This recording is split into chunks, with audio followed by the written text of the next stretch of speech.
Video games these days have become very bloated when it comes to total storage requirements. People usually joke about Call of Duty and its several hundred gigabyte storage capacity requirements, although most modern AAA games consume a lot of SSD space as well. But to be fair, you actually do end up with some high fidelity textures that make things look great.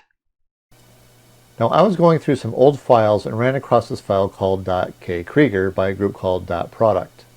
It's a first-person shooter made back in 2004. Now, there's not a whole lot special about the gameplay, but what makes it special is that it's only 95 kilobyte in size. So we go over here, go to Properties. You can see here 95 KB, or 97,280 bytes.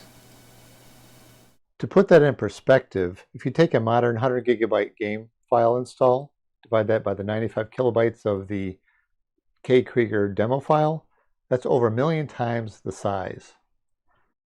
Not to mention, if you take Super Mario Bros. For the original NES, the Nintendo Entertainment System, that was only 32 kilobytes in size, so this file actually isn't a whole lot bigger. Now, I would provide a link to download this, but it is abandonware, and I don't know what is a good proper place to download it from, but I'll leave the keywords in the description so you can look for yourself, and just be sure to scan for viruses.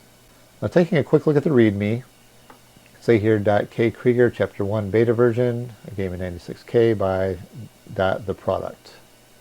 Released in 2004. Controls are pretty simple.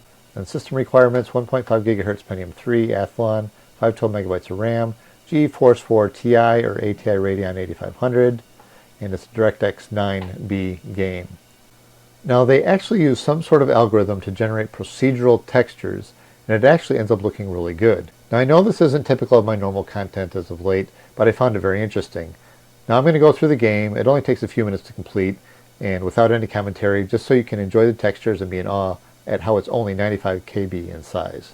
Now, one thing that you're probably going to have to do, especially if you're running Windows 11, is right-click and go to Properties and run it in compatibility mode. And I chose Windows XP Service Pack 3 because it would not run otherwise.